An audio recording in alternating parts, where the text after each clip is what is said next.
Let's all together, let's all chant the Namaskar 3 times, all together and with me.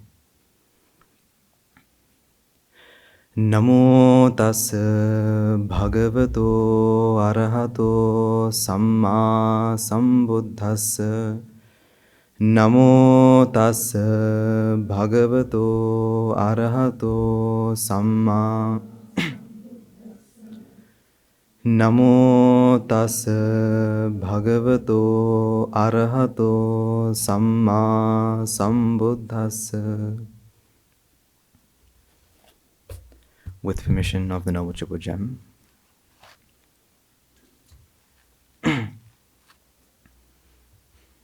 So today you guys have me.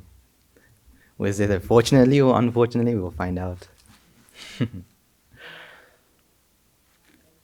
So I asked what I should talk about. And he said, well, don't worry, you sit down and everything will come to you. So let's see how it goes. Because I'm very fortunate. I don't know about you guys, but I feel very fortunate to be able to have a teacher who is able to identify my strengths and weaknesses and is able to say, okay, today you're going to do something completely different, something that you've never done before. Do this. Who's able to test my limits, who's able to see my comfort zones and break through it.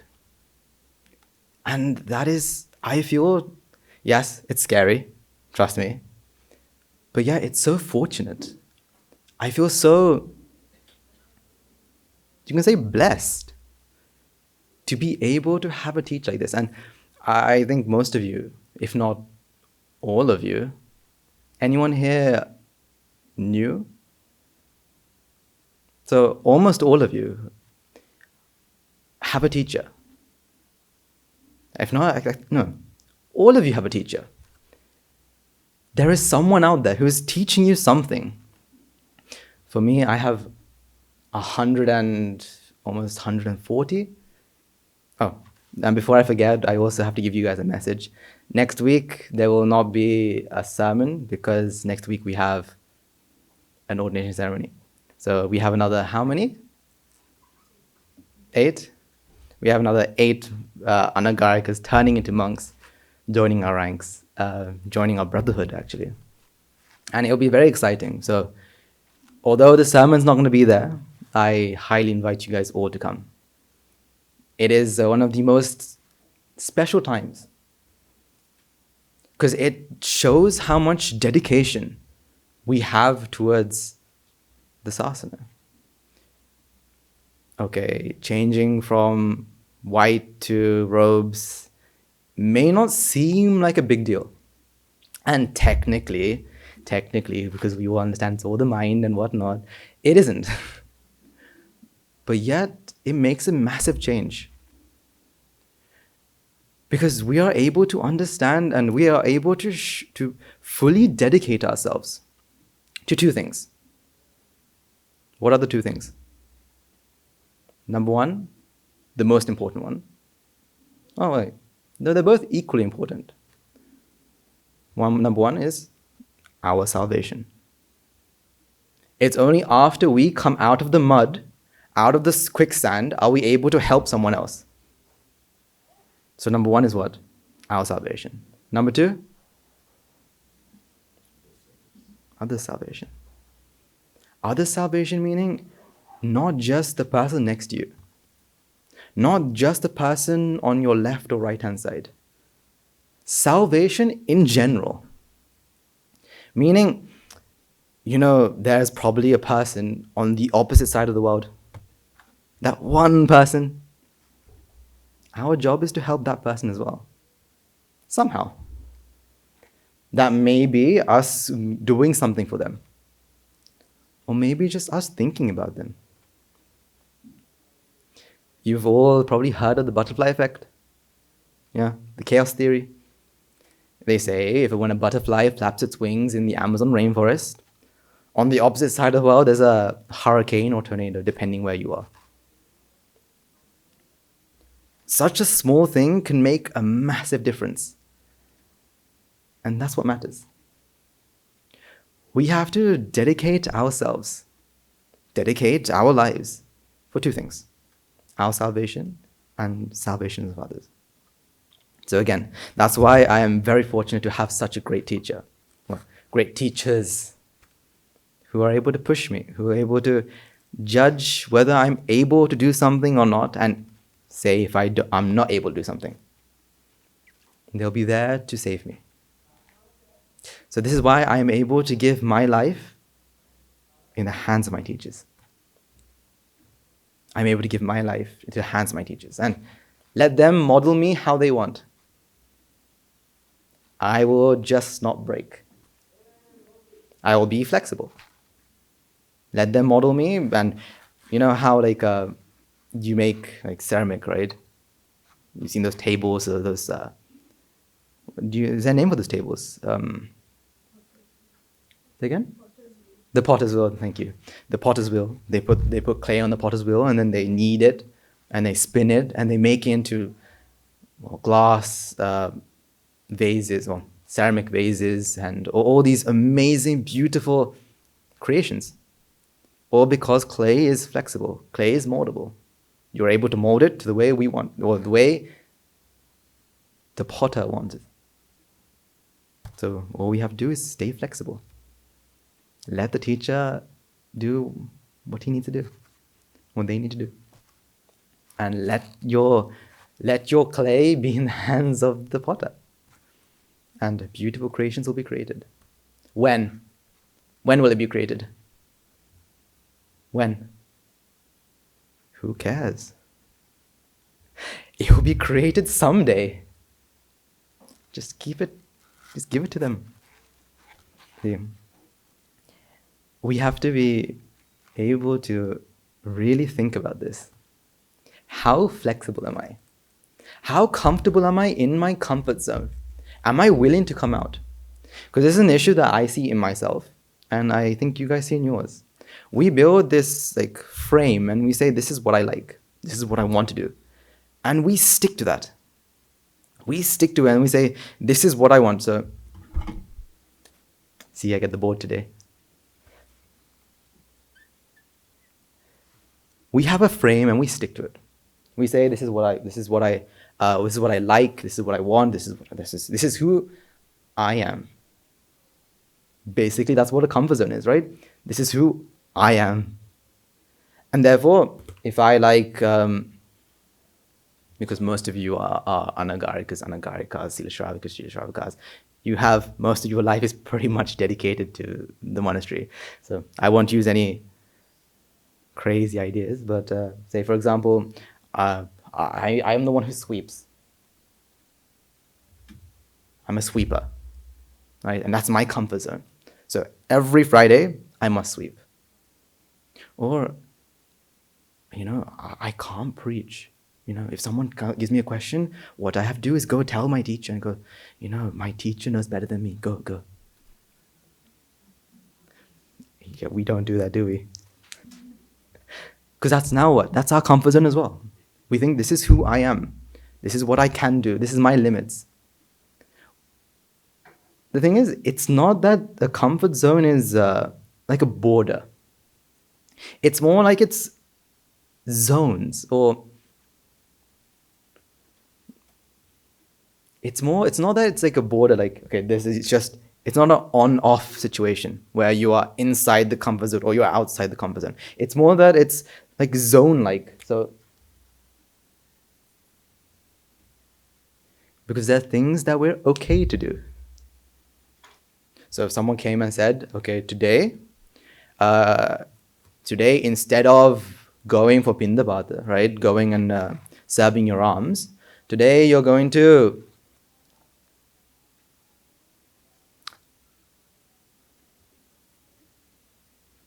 wait until the very end. Wait until everyone is served, and if there's anything remaining, you take. So something like that we will be okay with, because why? We know, let everyone else go. I can handle that. However, there'll be things out here which we still aren't able to do. Tomorrow you have to talk to another 100 other people, 100 newcomers you've never seen. These people have no idea what the Dhamma is, they have no idea of anything. Are you able to do it? See, this is the comfort zones, right? We have to do something and we have to step outside these. Another great example would be like an octopus. We'll have one tentacle inside and slowly with the other one just grab outside. And then once you're comfortable with that, then you'll go and put another tentacle out. By understanding, by exploring, by understanding Dhamma, what we're doing is, we are slowly dissolving this. We're slowly getting rid of these barriers. Then we are able to let vipaka take place. Let the vipaka take control of what we're doing. Because then we have no limits. Now someone says, okay, today you're doing this. Okay. You're going to do this tomorrow. Okay. Oh, no, sorry. No, do this now. Okay. Because why? You have no limits. You have no boundaries. You are now free. So again, coming back to where we started, this is why I am very fortunate, and I think you guys all feel fortunate as well, to be able to have a teacher who is able to show you, first of all, the truth. Secondly, your strengths, your weaknesses, and pushes you to the limits. So, that's why I am very fortunate to be in such a place. Because trust me, if you ask me to talk to a group of people I've never seen before, right? 5, 6, 7, 8 years ago, I would not have entered the room. Probably died of a heart attack, like somewhere up there. But you see, that's the thing. The Dhamma heals. The Dhamma is slowly breaking these barriers. No, anything. Anything you say so, I'll do. So today I wanted to start off by talking about something very simple. Simple, but yet so profound. Now, trust me when I say this, sometimes we feel that we understand things.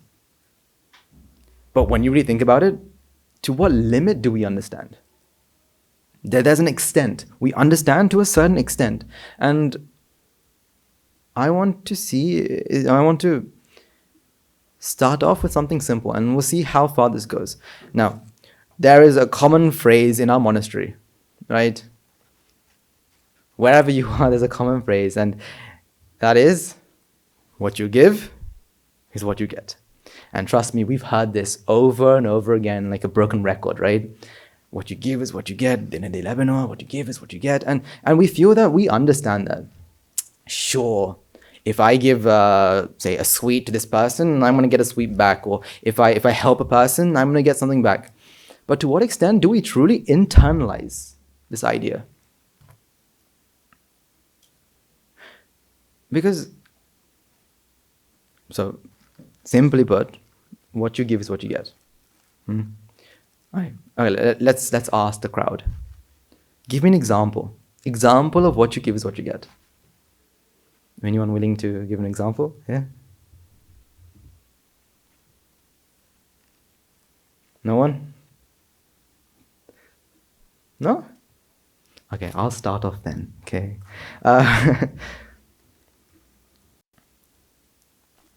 Someone is in need of help. Someone has fallen down. I go and help them. Therefore, in the future, someone's going to help me. Right? Right? That's basically the theory, right? Are we saying no? Yes, no, maybe? Hands up if you think yes. Hands up if you think no. Hands up if you don't know. Okay, so most of us say yes. Okay. So yeah, that is pretty much how it works. But how much of this do we truly internalize? For example, when bad things happen to us, do we remember and say, So this person uh, say, he's upset with me because this is what I've given. Or do we think, no, he's upset with me because of this and that and this and that. It's all his fault. It's not my fault. And da da da da. Like, to what extent have we internalized it? You see, sometimes we seek. No, revenge is such a strong word, right? Because when you think of revenge, you think of enemies, like taking revenge of heroes and having like diabolical plans and whatnot. But revenge isn't that hard. Revenge is simply, okay, let's say there's someone out there who is upset with you, and you think, you know what, today I'm not talking with them. That's revenge. Or let's say,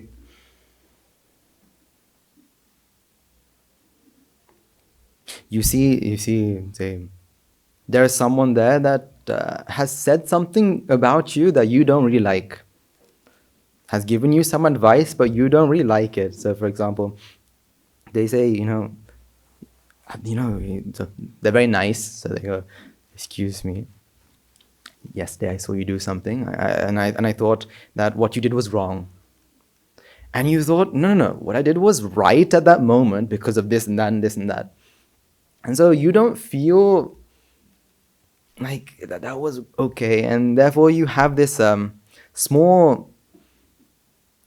See, when I use the word, like, if I say anger, right, you think of like big anger. No, this is like a slight anger that we have, or slight disappointment in not just ourselves, but in the other person. Then sometimes we have this feel or this need to look for a mistake in them. Why? So we can satisfy ourselves. Because then, yes, there's a mistake in me, but there's also a mistake in you. Because we don't understand that what you give is what you get. So what you are getting, what you have got, is what you have given. And what you will now give is what you will get in the future. So if someone does something and you retaliate, we only retaliate because we haven't internalized it fully. Let's take a more bigger example.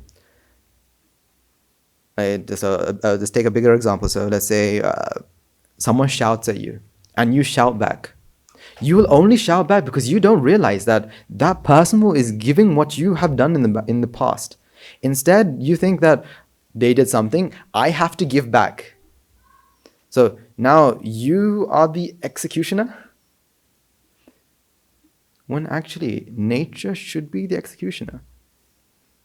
All we have to do is let it be. Someone shouts at you, okay. Let nature take its path. But yet we think, no. They had done something to me, right? They have hurt my feelings. I have to take revenge. Again, revenge in not a big, drastic way. Simple, small way. I'm not going to look at them. I'm not going to talk to them. Or I'm going to talk to them, but I'm going to slowly, maybe say something that may hurt them. Now, these are things that unconsciously, well, it's something that's in the back of our mind. It's not something that we think about a lot, but it happens. We don't think about it too much, but it happens. That's because we haven't internalized what you give is what you get. Because it's always a cycle. Life is always a cycle of things. For example,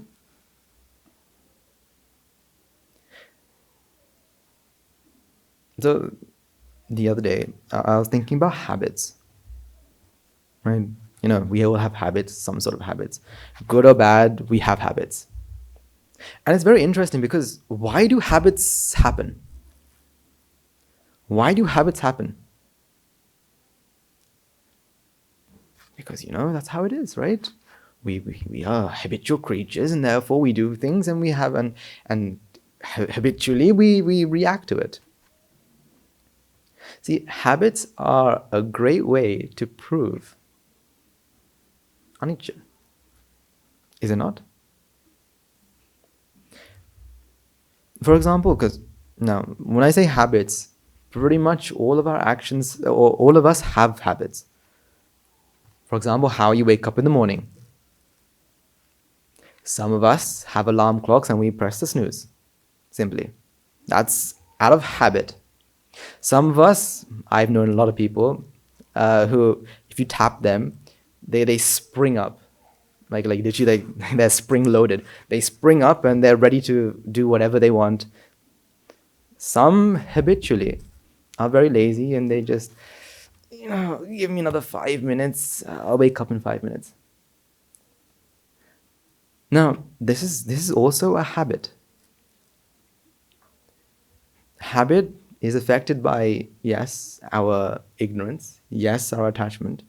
But it's a cycle that if we keep going, we're not going to break out of it. Say, for example, we have a habit of,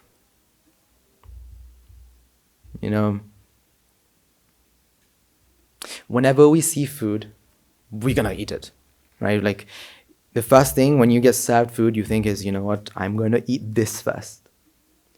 That thought that comes, so for example, let's say you have, say today for alms, right, for dane. Let's say, I don't know what you have. Trust me, I have no idea what the menu is, right? Don't ask me. But let's say there's pudding. Or let's say there's, what sort of things do you guys like? I don't know.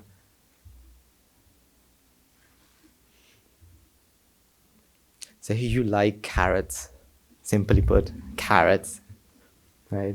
Say you like carrots, right? And that's in your plate. If your mind goes straight to thinking, you know what, I'm going to have these carrots and they're going to taste good, they're going to taste sweet, they're going to taste spicy, and the thinking process that happens is triggered habitually. It's a habit. Yes, with a mix of ignorance and attachment, but it's still a habit. Because, for example, if there was no carrots, would you think that? If there was no carrots, would you think how delicious carrots would be? No, right? There has to be something to trigger it. Trigger, and then what? Then this thinking process happens. So you perceive it, and when you perceive it, you think, carrots taste good. And then now you go into this cycle and you end off thinking, oh, this carrot should taste really good. Cycle complete. Next day, carrots again. Again, the cycle keeps on repeating itself because it's a habit. Because for as long as there's a trigger, for as long as there is this thinking process, that which starts off with ignorance, do we have the end result? So what does the Dhamma do? What does the Dhamma do? So let's have a representation of this.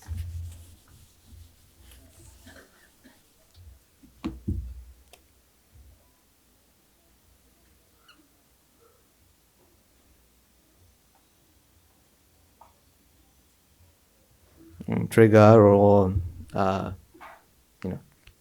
the act of seeing.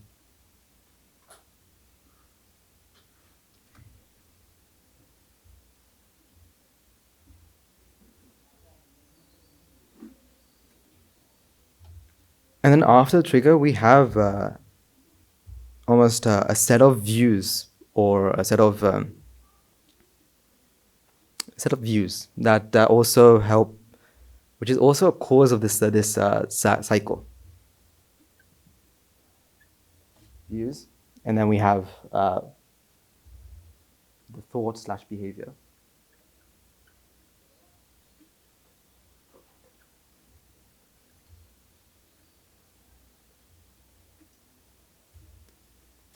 And then we have the output. Now, this is the cycle that happens with everything. For example, let's say we have a massive attachment to. They say almost, I think, 80% of people like ice cream. So we'll take ice cream, right? Say we like ice cream. We like and we crave ice cream, especially on a hot day, right? Or on a rainy day, rainy cold day, we want something like a hot tea, right? Or like a hot chocolate or whatever hot beverage, right? Now, first of all, there has to be something that triggers this idea, right?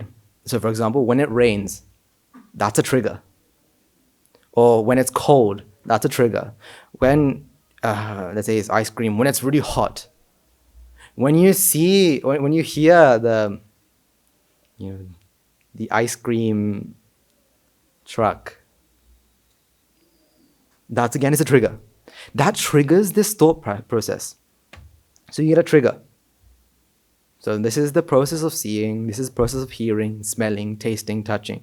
And it's also this process of thinking as well, but I'll come to this point maybe after we talk about this trigger, right? So this is the process of seeing, hearing, smelling, tasting, and touching. So it can be triggered by so many different things. Sometimes these triggers can be things that are not even relevant. You see the color blue, you think of ice cream. Or simply put, tell me the first drink that comes to your mind when you see the color red. The first drink that comes to your mind. Wine, what else? Coca-Cola, what else? Huh? Now, just seeing a color can trigger what? The thought. So sometimes, there are, this is basically also the addiction cycle. This is how addictions also work. Addictions, habits. Addictions are an extreme, in my view, they are extreme habits. Habits that they feel they cannot come out of. Because once they have an output, that also reinforces this view. Right? It reinforces the view. Therefore, seeing the trigger again makes the cycle go on and on and on and on. So again, by just seeing color, that can trigger this thought. Can we change the trigger? Can we stop triggers? Can we stop seeing? Simply put, can we control what we see? Just think about how easy life would be if you can control what you can see. So you go, I don't know, say, if you can stop seeing things that you don't like to see, well, then life will be so much easier, right? You just don't see, I don't know, dead things, or you don't see mold, you don't see dirt. Now life is pretty easy and you think, wow, this is amazing. Just imagine you can control what you hear. You can, when someone's telling you off, when husband's shouting at wife, or wife shouting at husband, when mother's shouting at child, when child is saying something back to their parents, if they can just turn off hearing or selectively be deaf, selective hearing, think about how easy that would be. But is that so? No. Selective nose blindness. You go past, like say, your child's bedroom and you can just shut off your nose. How good would that be? But that's not how it works, because triggers, or this process of seeing, hearing, smelling, tasting, and touching isn't in our control. And you all know this. Again, taste. Just imagine you can control taste. Right? Imagine you can control taste. Amma is now feeding you with, I don't know, some what do you call them, bitter gourd. And you can either turn off your tongue, or you can pretend it tastes like ice cream. Then you'll be like, Amma, just keep feeding me. I don't need anything else. Because again, if we can control the sense of taste, perfect. Triggers, we cannot control. Okay. Views. Can we control our views?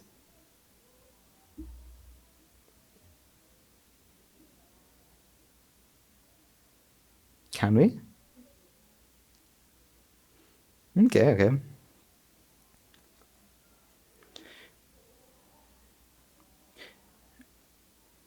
Let's say, let's take an example. Put your hand up if you like time. You like the concept of time. So how you know how you have timetables? Something that I think almost, I can't say everyone, but most people find very hard is to have a timetable and stick to it. Right? Right? Right? Because I remember growing up, timetables used to be like a nemesis. When someone mentions just the word time, I just shut off and go thinking, no. I've tried it, done it, doesn't work.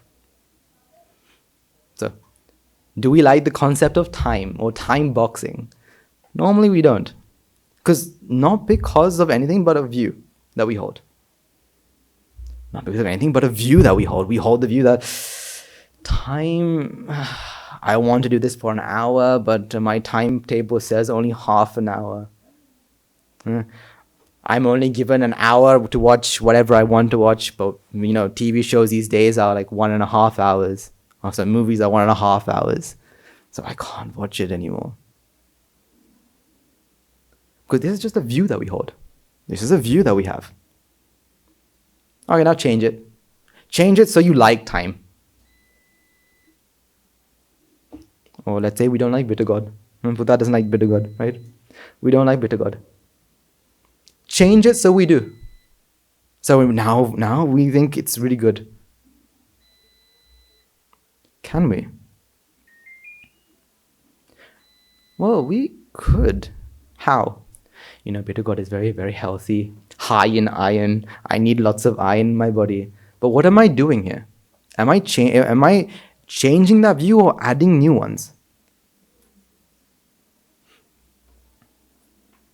Like, you guys heard of the fox and the grape story? Because I think it's one of Aesop's fables, if I can recall correctly. Do you know? Everyone knows? So those of you who don't know, right? Because I found out very recently, so no, it's not that it's a common story. So there's a fox, right? This fox wants to seize a grapevine, right? Just hanging there with a beautiful bunch of grapes just hanging there. And this fox thinks, you know what? These grapes, they look tasty. I want some. So what does the fox do? It jumps.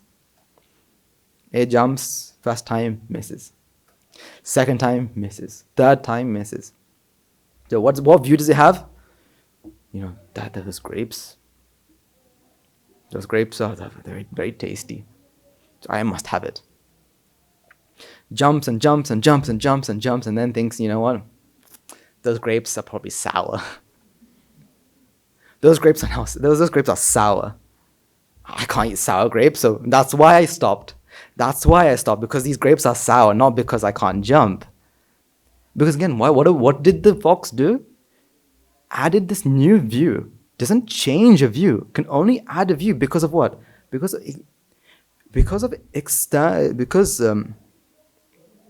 well, if you think about it, most views come externally. So even these views, we don't have control of. For example, the way we hold ourselves are entirely to do with what? Views. So those of you who are Sila Shravikas, don't you have a view that you are a Sila Shravika or Shravika? Sila Huesis, Anagarikas. Because does the mind know, is the mind a monk? Is the mind a monk? I was talking to a group of children the other day, and I asked them, okay, well, what shape is your mind? And trust me, like these little children, right? They're like, it's the shape of this, the shape of that, the shape of a heart, the shape of this. I'm like, okay, how big is a mind? And there's a really small one. He's like, this is the size of my brain, so this is the size of my mind. And I was like, okay. Then I asked them, who has a bigger mind? An ant or a whale? And they're like, whales, they're bigger, so they have a bigger mind. But minds don't have a shape. Mind doesn't have a size. And I was like, when you feel angry, what color is the mind? Red. When you feel disgusted, what color is the mind? Green. When you feel sad, what color is the mind? Blue. But what color is the actual mind? Does the mind have a form? So, can a mind be a monk? Can a mind be a human? No, these are just views it holds. For example, can't you change views? For example, let's say you are a doctor.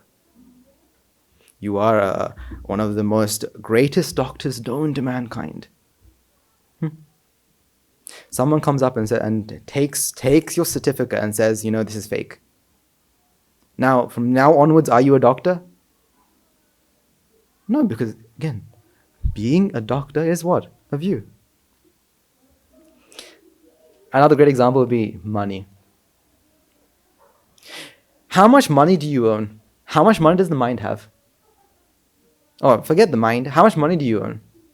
Now you can say, I have this much, I have that much.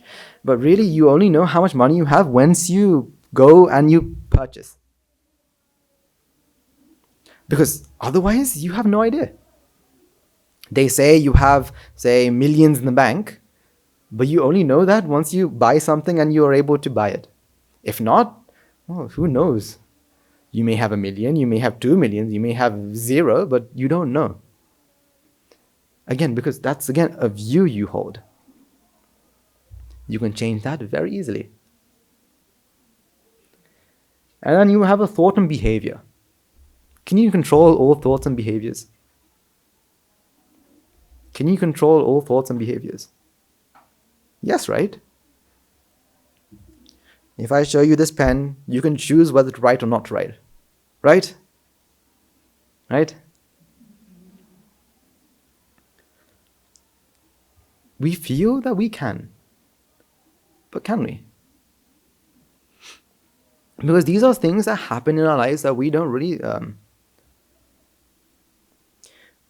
think about. Now, these views can be put in, and therefore our behaviors and thoughts will change with that. For example, right? Okay, I'm going to tell you all a secret, right? You don't tell anyone else, right? Yesterday, I saw this Buddha, right? This Buddha went and started stealing, right? He stole from one of the people, right? And I saw here, I think he's a pickpocket. Now, what do you guys think? Because because you hopefully trust me, and because of that, you now have this view that this Buddha is what? A thief, a pickpocket, a kleptomaniac.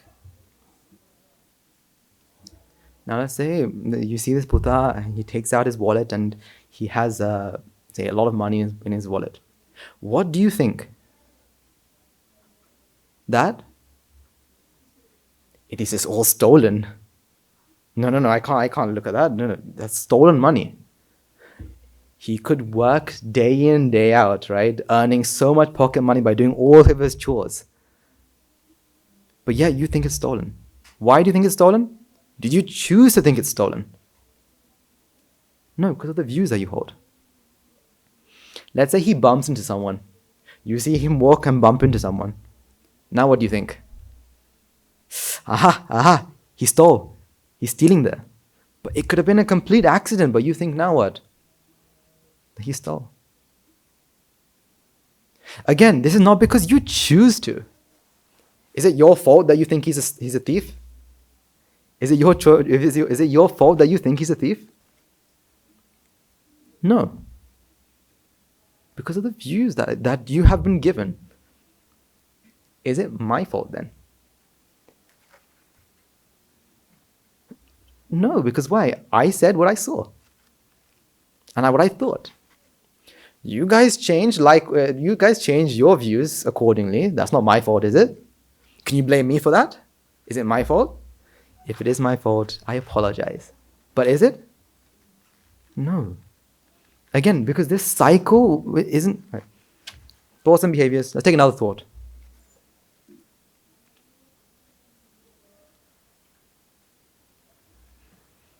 A great example would be, and I think you've probably heard this example countless times, but is if you were to hear on the news, we just caught a person taking a knife and stabbing into someone's stomach. We automatically think, wow, how can that person do such a thing? Took a knife and stabbed into someone's stomach. But if we were to change the situation slightly, and we say, you know what, instead of saying the knife, we say, what do you call them? A scalpel? Is it called a scalpel? You know, those surgical knives. Yeah. And instead of saying stabbed, we put carefully inserted, and instead of stomach, we put abdominal area. Abdomen area. Now what do you think? That person's a lifesaver. He's done a critical surgery, saving his life. What a hero. Again, because of what? Views. And okay, one more example. This is an example that I feel is very important. Because it's something that happens to us without us knowing. And that is, when we do something, sometimes we feel that the entire world is watching you. I think they call it the spotlight effect. Heard of it? Where you feel the entire world is watching you. For example, let's say you make a mistake. In a busy area, you make a mistake. You feel that everyone around you is watching you and is watching your every move. Even though these people probably don't care. You make a mistake, they probably don't care. But yeah, you feel the entire world is watching you. For example,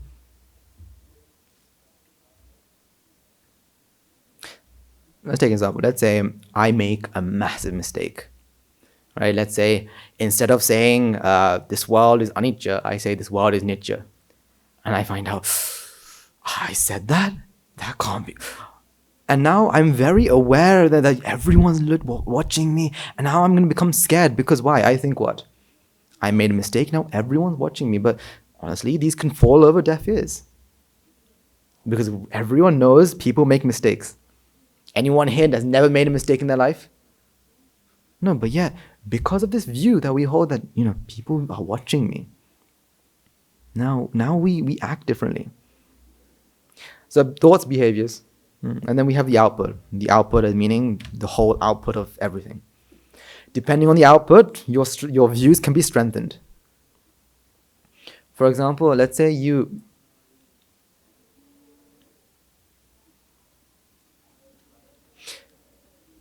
Back, I was just remembering my past. I remember lots of my friends were scared of clowns. They're terrified of clowns. As in, I remember once one of my friends used to dress up as a clown and jump out and scare people. And I remember most of my friends would be screaming. And then I had other friends who liked clowns. Now, if you were to look back at why does one person like and why does another person not like, it comes back to not the trigger, but the view. So, for example, when they saw this clown, they probably say, for example, this clown jumped out and said hi, right? Because that's a trigger, and because say there's a baby that has no views of a clown whatsoever, 0 views, but has the view of things jumping out at you is scary. Now, because there's no views of clowns, but saw this clown jump out. Now there's a view in force saying that clowns equals scary. For example, in the, I think, 19th century, I think it's like 1960 something, there was a study to see how we can make a person scared. So for the study, what they did was they had a baby, right? I think it's like a 9-month-old baby, and gave this baby different things. So this baby, a 9-month-old baby who can barely walk, they gave them a rat, a dog, a monkey. Now, the baby has no views. Therefore, the baby doesn't know what to do, and so when the dog is there, it comes and touches the dog. When the monkey is there, it comes and pulls on the tail. It doesn't know, right? Gives it a teddy bear and all this stuff, and because no views, no reaction. But then, what this experimenter did was, they found out this baby liked mice, right? A white rat, a white mouse actually, a white mouse. And so they gave this baby this white mouse to play with, and every time this baby tried to touch the mouse, what they did was they hit a metal bar very hard. Right? They hit the metal bar very hard. So the baby, whenever it tries to touch the mouse, they hit this metal bar hard. Now what happens? Baby doesn't like the sound of this metal. So it now makes the connection white rats equals sound. I don't like white rats. And now whenever it's shown the white rat, now what? It walks away. It tries to get itself out of the situation. Why? Because of a view. But then the worst part is, every moment after that, whenever it sees a white rat, it reinforces the view that they are scary because of one experience. Because of one experience. It reinforces that. Just think about things that we don't like. Sometimes we don't like it because of some small reason, but because we've continuously gone through this cycle, reinforcing these views. Now what? Now we think, okay, I don't like this. As for example, if you're scared of snakes, right? I don't like snakes. Just the sight of snakes are terrifying. When you've never actually when you never actually met a snake before. Simple. Because of the view that we hold. Now, we can't control triggers. We can't control views. We can't control thoughts or behaviors. We can't control the output. The end of story, right? There's nothing we can do, right? Right? Okay, then that's the end of sermon, right? Nothing we can do. Well, no. This is what you're doing. What is that? We can never change the trigger, but we can control the environment to stop certain triggers from happening. I'll tell you why, right, for now. But for now, take it like that, right? We can control the environment so we don't have certain triggers. Because some triggers are stronger, or some triggers can trigger stronger views than others. So sometimes, say, for example, we can control and say,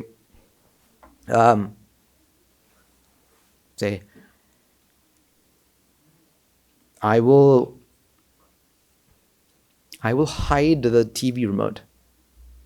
Why? So when I see the TV, whenever I sit down to watch TV, now the remote is gone. So now this behavior can't repeat itself. But we can't really control thoughts and behaviors. Neither can we control the output. Technically, we can't really control this. But what we can do is add some things to this. We can add views. Because what am I giving here? Views.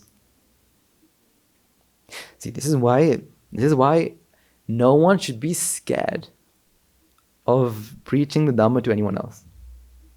Because why? By me preaching, what are you getting?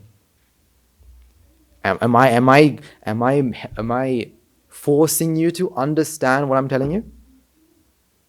No. What I'm doing is what? Placing very simple seeds. Because I know what happens is once you have a view, now thoughts and behaviors will change. When thoughts and behaviors change, depending on what sort of view you have, this connection will slowly sever. Because then you won't reinforce the same view. And let the cycle go now. Because that's what we're doing. Because every single time. Now, for example, if next time you see an ice cream, because we talked about ice cream, right? Next time you see an ice cream, there's a new view. That means there'll be a different thought and behavior. For example, those of you who've listened to like some sermons now, right? Sometimes random thoughts come out of nowhere. For example, I remember many, I think years back, in one sermon, I think it was he said, asking bread from the barber. Remember that? And it was funny because after that, and even I think a couple weeks ago, we went out, right, to do a sermon, I think at international school. And we passed a barber shop. And the random thought came, asking bread from a barber shop. Now, how did that come? View, thought, output. And now you think, okay, asking bread from a barber shop. Wait, what did he? What is the meaning behind that? Trying to ask pleasure from things that don't have pleasure, and that triggers what? This contemplation. Or something that Guru Ham used to say was, do you remember carrot preeti? Or carrot happiness? Now, I don't know about you guys, whenever I see carrot, that's the first thing that comes to my head. He's ruined carrots for me. All the examples about cake, remember? There used to be this massive, I won't call it a trend, but it was like a massive topic of cake and how cake is anicca. Yeah? Now, I don't know about you, but whenever I had cake, the first thing that comes to mind is cake, anicca. And that triggers what? This cycle. Because why? Trigger, view, thought, output. Okay. Now, these are things that happen once we stop, let's say, these are things that, these views are all external, right? Then what is meditation? What is meditation? How does meditation help this?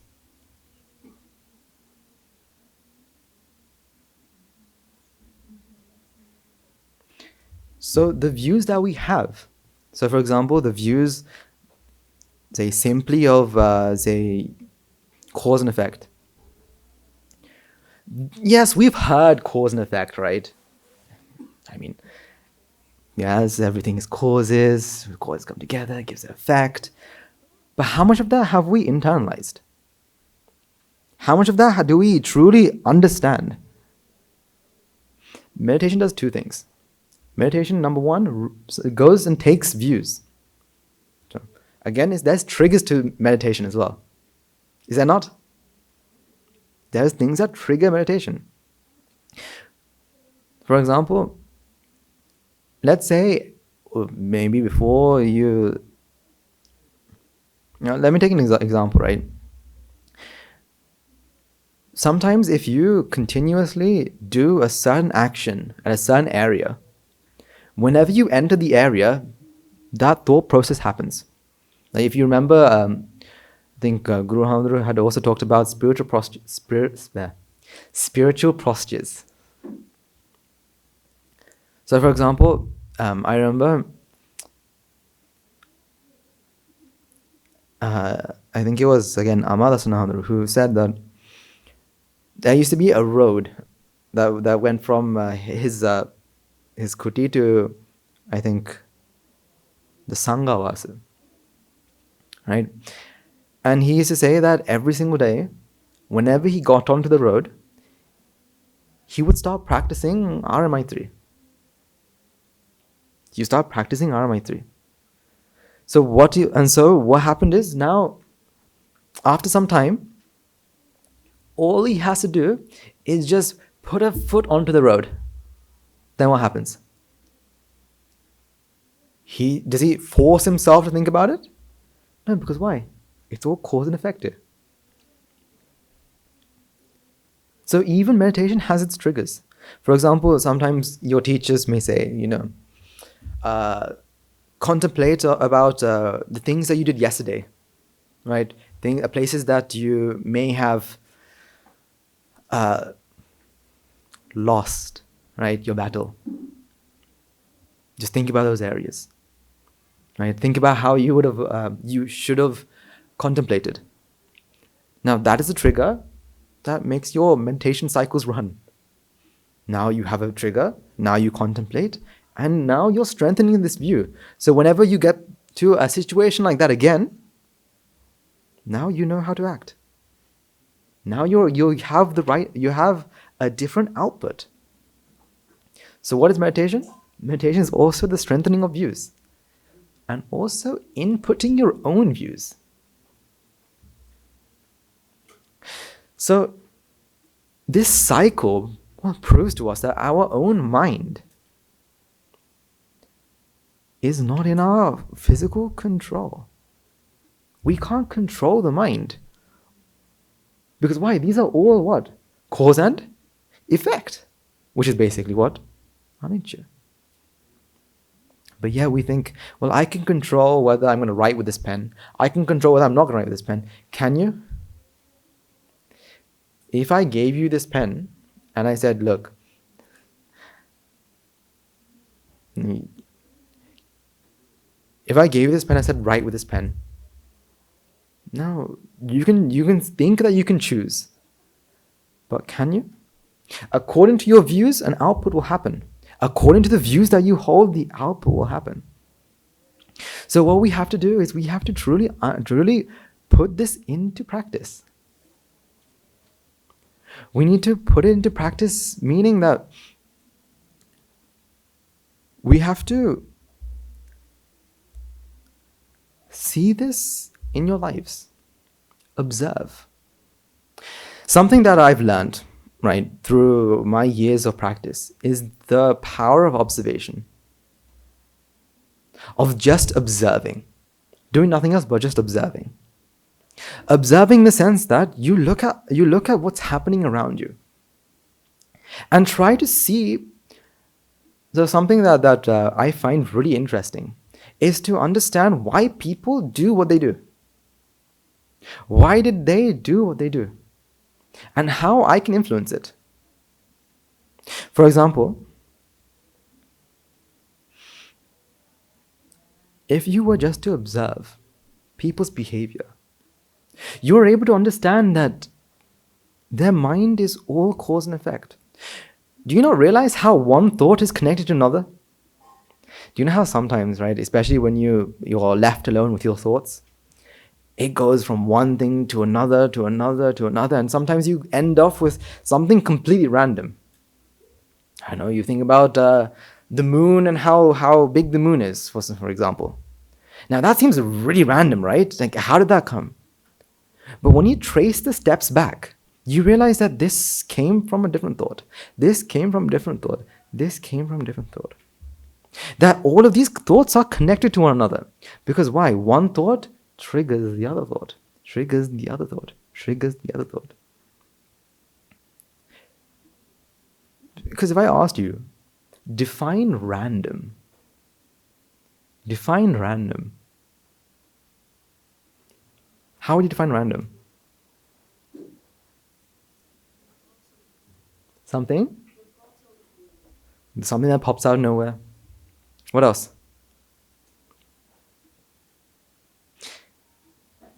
You've all had a probability, right?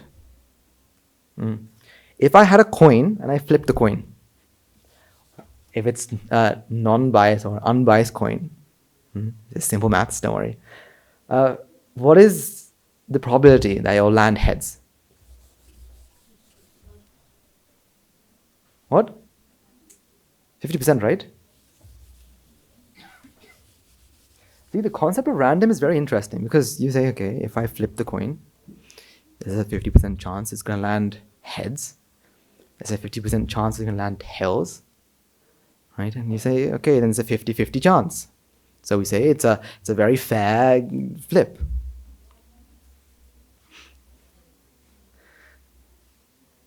Now let's say, when you go out today, so when you go out this door, the first person you'll see is Guru Handru. Put your hand up if you think that's random. You think that, that's completely out of the blue. I didn't think that he's going to meet me. Is it random? We think that randomly, if I were to flip this coin, it's gonna land heads or tails, and that whatever it lands on is gonna be random. But when you really think about it, it's random because of what? It's not random. There is no such thing as random. Because why? Is everything is what? Cause and effect.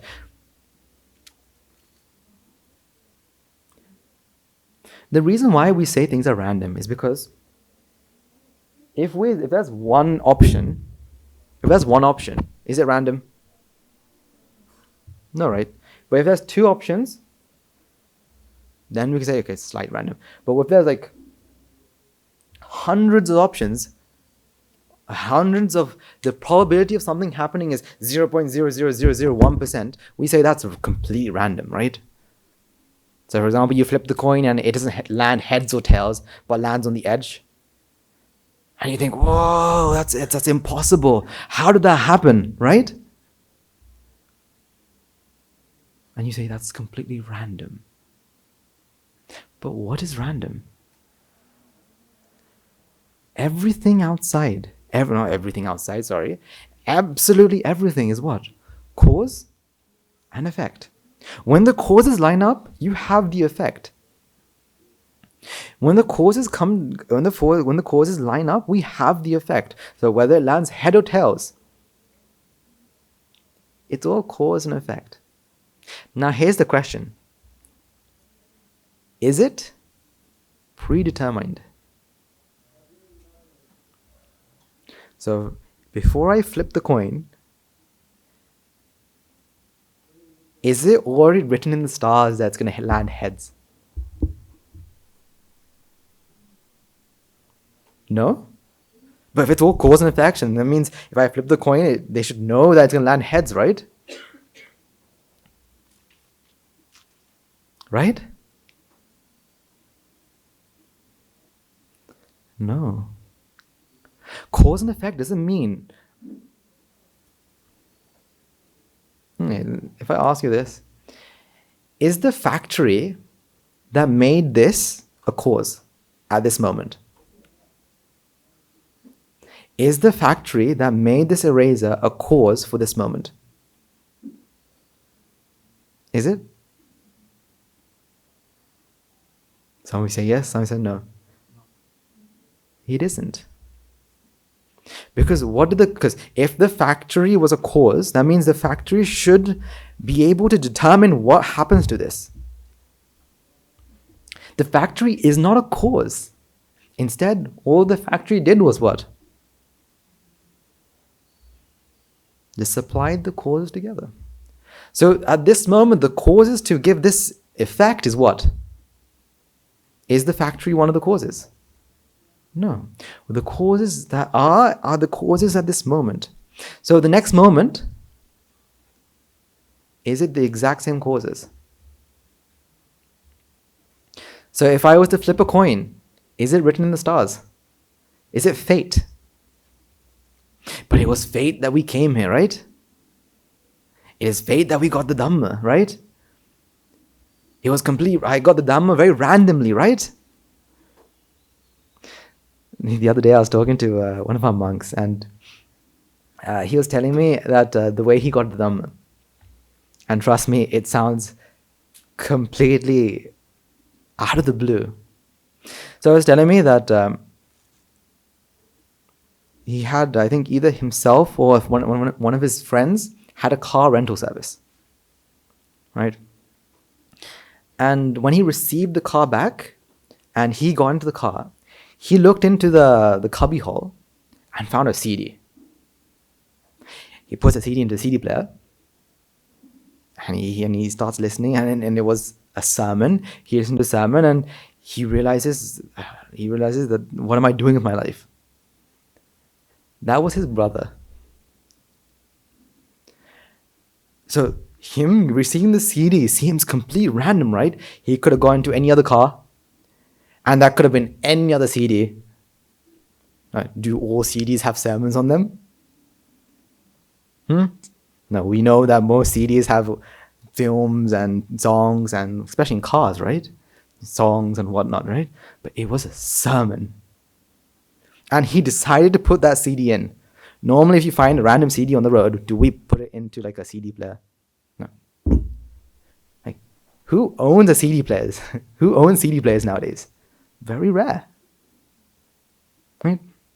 So he put a CD into the CD player. He listened to the Dhamma. And it seemed so random. And now himself, his brother, and I think half of his immediate family, all of his immediate family are here with us today. Brother, sister-in-law, son, brother's son, mother, father, and the whole ancestry, are all here today. All because of what? A random CD in a cubbyhole, right?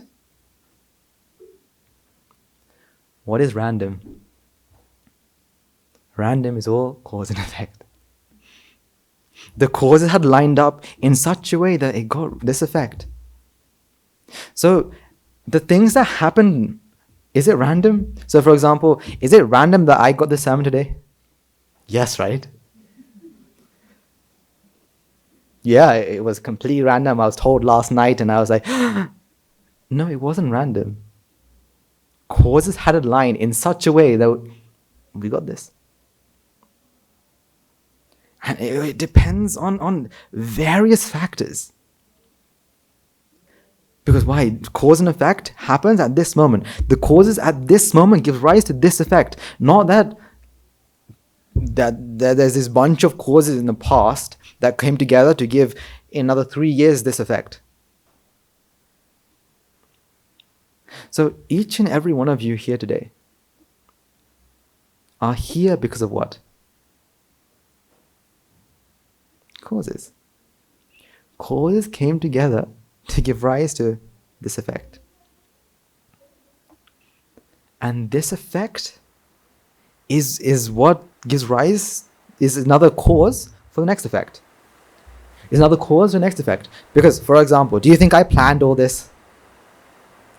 Do you think I planned to say all this? Do you think I had I asked, and he said, talk about this, talk about that, talk about this. Actually, I asked him, and I asked him what should I talk about? He said, sit down, right, and start talking. According to the merits that these people have, and according to your own merits, you will get what you deserve, and they'll get what they deserve. For example, the things I say, different people will take it differently. Depending on our views, depending on our understanding, we'll take this differently. So, for example, people who have a very advanced knowledge of Dhamma would think about this, and no matter whatever I say, if I said the cat jumped over the lazy dog, that will be enough for him. He'll be like, I understood something. What he understood, I don't know. And those who don't have such a great understanding will understand something differently. Again, according to what? According to the causes. Merit is a cause. Environment is a cause. You see, once you truly realize that everything is cause and effect, life becomes so much easier. I don't know about you guys, but I can tell you that for myself. Because why? You no longer need to be worried about anything. So as we were coming down, right, I was talking to Mr. Daniel Mathia, right, and I was like, you know what? I really wish there's a switch for Jati, right? So I can just switch off that Jati and then do the preaching and then maybe switch it back on. Because technically that's what's happening, right? The only difference is what? I have ignorance, and therefore I feel that I'm doing the sermon. But really, what's happening? Vipaka's taking its path. Nature's taking its path. All I have to do is keep my mouth open, keep talking. And that gives you triggers for you to contemplate, which gives you views, which gives you behaviors and thoughts, and which gives you an output, which gives you what? One step further.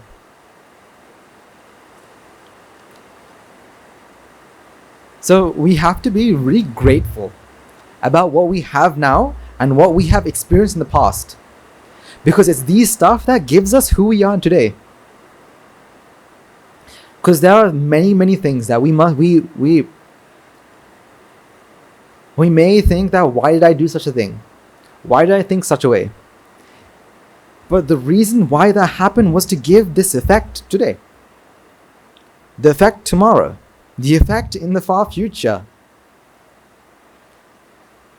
For example, right? I remember growing up, I've always thought my memory was terrible. I had the worst memory ever. Right? Because a person would tell me their name, and trust me, another 2 minutes I've forgotten.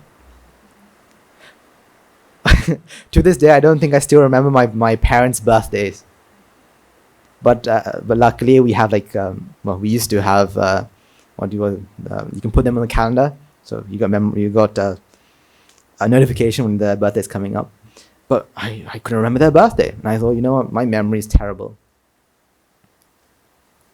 And therefore I used to go on thinking that, okay, don't tell me that, write that down for me, and I'll remember it.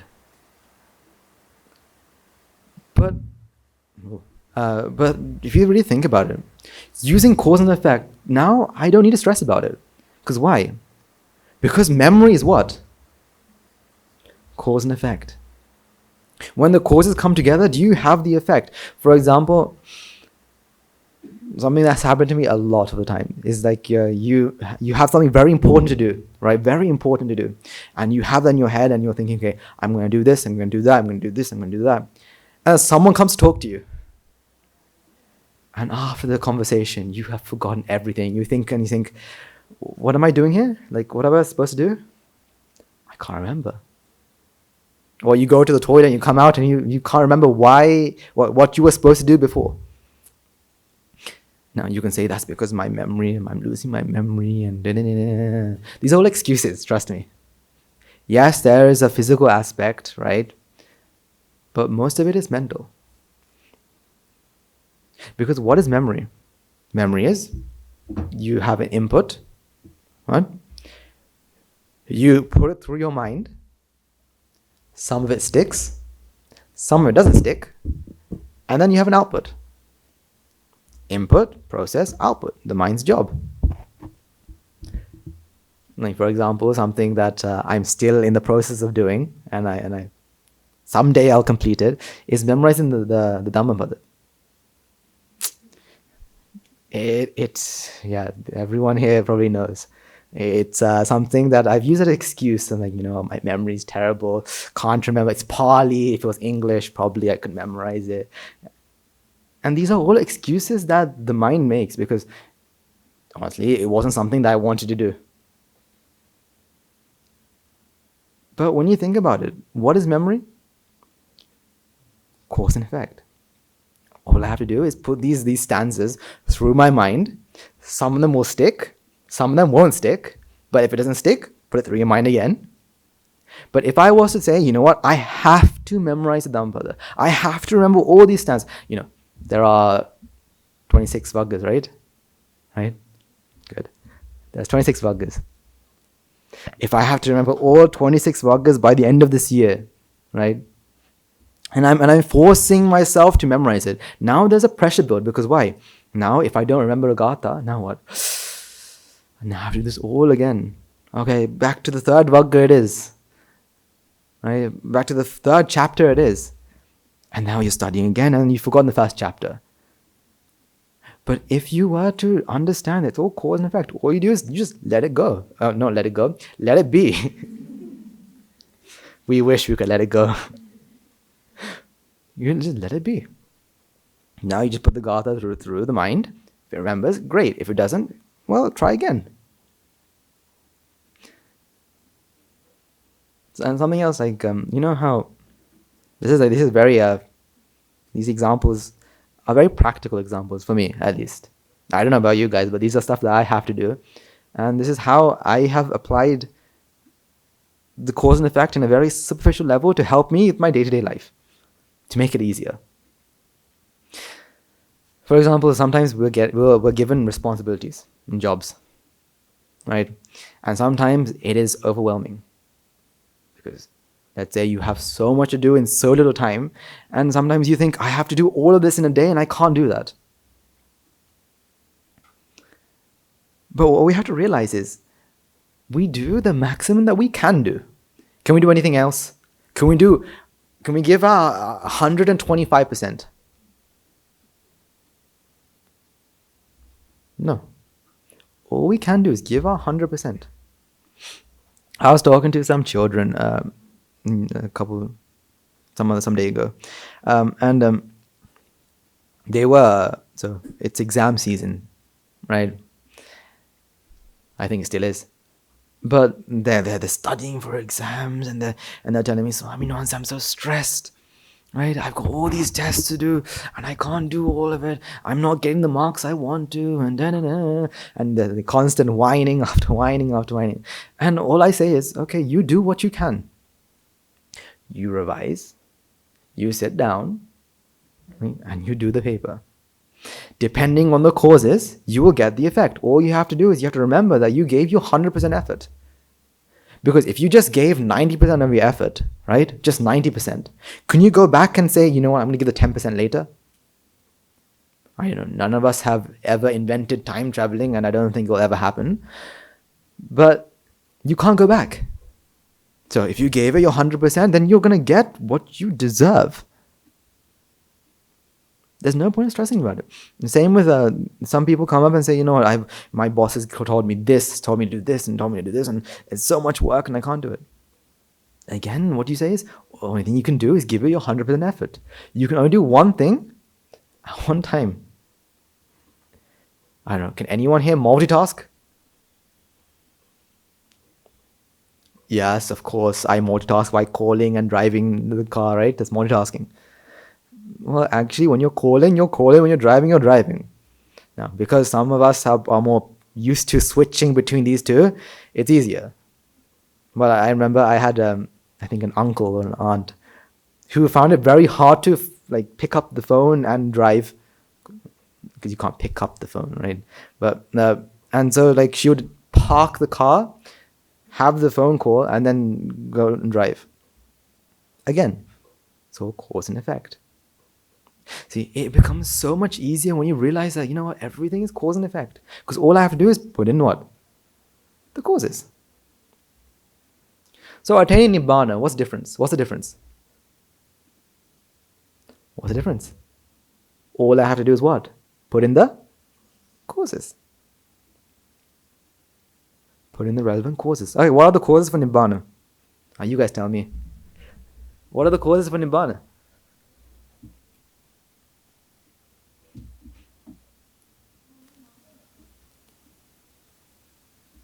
So, no.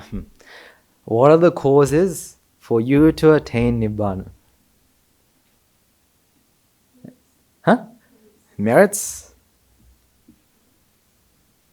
Anything else? What else?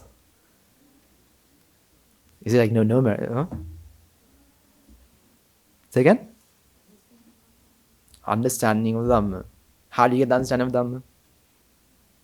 By listening, practicing, with association of noble friends, noble people, and all we have to do is we have to keep on putting these two things together. All we have to do is put the causes together as much as we possibly can. When will we become when will we become arhats? When the causes align. When the stars align, right? Things will happen. When the causes align, then you get what you deserve, not what you desire. That's the thing. Like Vesak, we had Vesak literally 2 days ago. Yes, on Thursday. And something that I was thinking about is how much the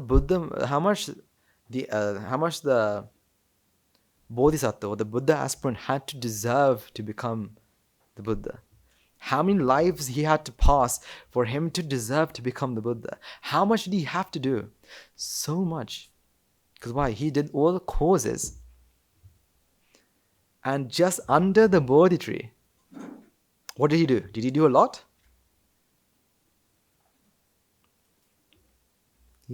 All the causes aligned at that moment to give him the effect of the Buddha.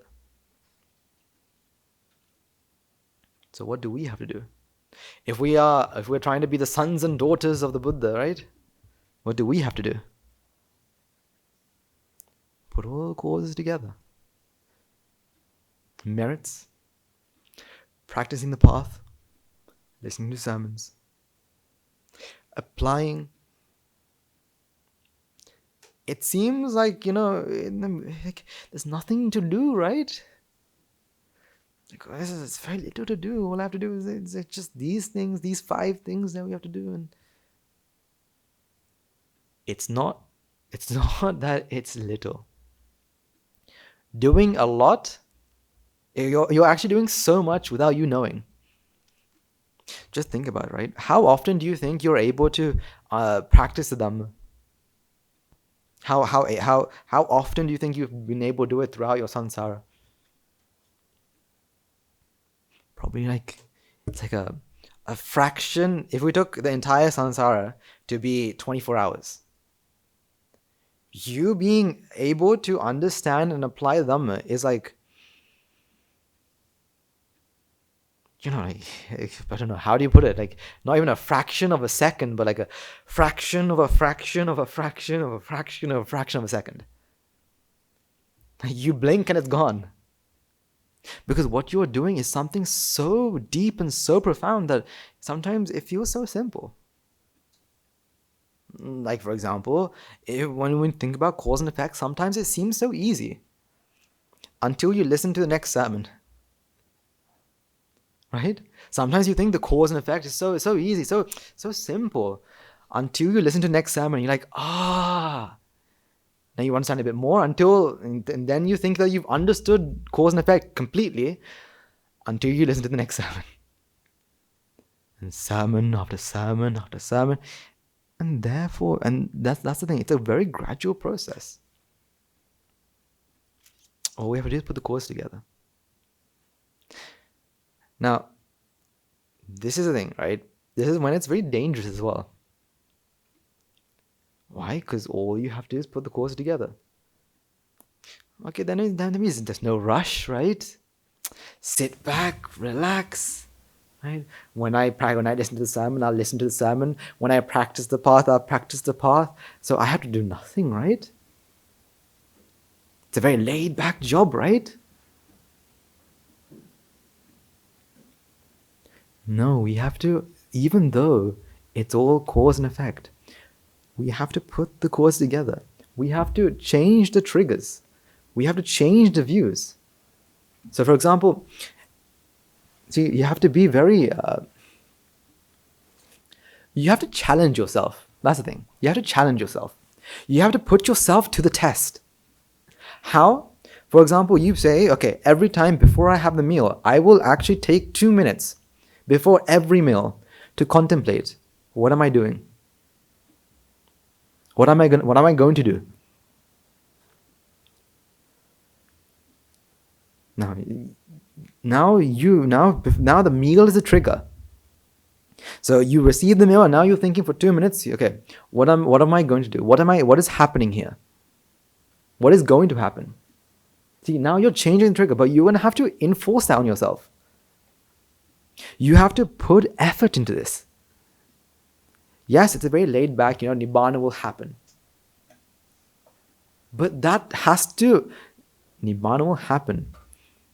But there has to be you have to do something. Again, this is going from 2D to 3D to 2D to 3D, and it's going everywhere here. But I'm trying to show to you that although in 3D sense that Nibbána is something that happens, you have that effort has to be made to change the trigger and to change the views. Without any effort, then what's the point? Because virya is important. Virya, or I think the English term for it is, can someone help me out here? Yeah, effort, yeah. Determination, effort. Like these are very important. Like, for example, let's say you are in, you've separated half an hour of your time to, say, go to and then start to meditate. And in this half an hour, you become sleepy, and you may think, I'm sleepy, right? I might as well just go to sleep for half an hour, and then after that, I can have lots of energy to do my next activity. No, but what you have to do is you have to practice this. I have to put this effort or this virya or this determination to keep going, because that itself is a cause for the effect. This is why the journey to Nibbána is very, the best example that I've been told, and I think it's the best way to put it, is like putting a thread through a needle. It's very simple, right? There's a hole, you put the thread and you put it through the needle, and that's all you have to do. You put it through that and done. But those of you who've tried it know how hard that is. Sometimes I remember, I think either someone had told me, like, Apihanuru, can you put this thread through the needle? I was like, sure, I can do that. And you put it through, and it goes one way. You come back, you put it the other way. And then you see other people put it in their mouth. You put it in their mouth, and it goes up. And then you cut a bit more. And I think I wasted, 6 or so inches trying to get that needle through trying to get the thread through the needle. Because why? It is such an easy thing. I think the task is easy, but it's difficult. Easy, but difficult. Same thing with Nibbána, because something that I've been thinking about is, do you think it's easier to help yourself attain Nibbána or help someone else? What do you guys think? I think it's easier to help someone else attain Nibbána. Because why? Because we think that, because of jati, of course, right? We think we are the saints, we are the angels, we do nothing wrong, right? I get angry, it's because of him that I got angry, not anger is a problem here. But it almost sometimes feels like, just telling someone else what to do is so much easier. And yes, it is. So like something that I've been thinking about is, if I can think about this as though I am a different person. So I am giving giving advice to myself as though it's a different person. How much different would my practice be? So for those of you, especially at the back, who have like students, right? And when they come up to you with different problems and you give them solutions, and those of you who will get students, right? How would you help yourself? If you are a different person and this other person comes up to you and says, Mahatya or Mahatmi, like, I have this problem, right? Help me. How would you give them the solution? And using that, help yourself. Because it's always easier to tell someone else what to do. But once you put into practice, you realize it's actually so much difficult. Because you can say it, right? You can say, do this, do that, do this. But once you do it yourself, now it's difficult. So that's the thing. I've been, these days, I've been thinking, well, I want to imagine me to be a different person. So almost like a out-of-body experience here, right? And be a teacher to myself. Yes, I have 138 teachers, but how much of the 138 teachers know me more than I know myself? Because, trust me, there are things that I know that we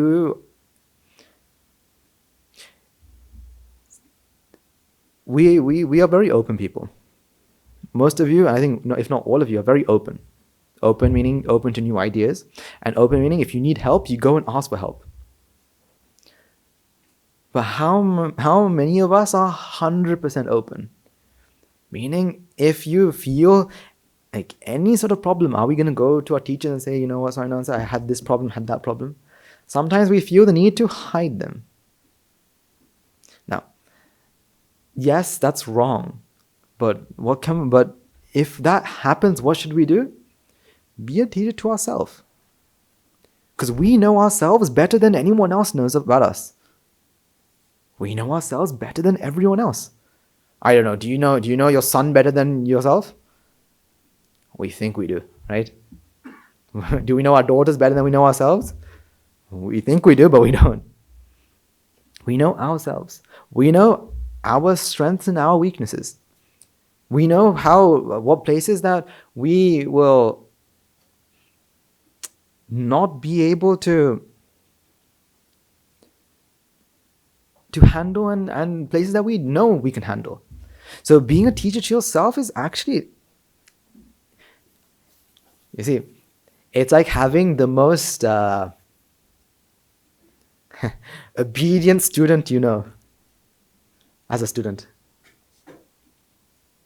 They're the complete opposite of obedient. Trust me, once you start talking and once you start thinking yourself as a student and trying to help your student here, they are the complete opposite of obedient. So you'll be like, usually, Guru Hanu has taught us to do 40 hours meditation.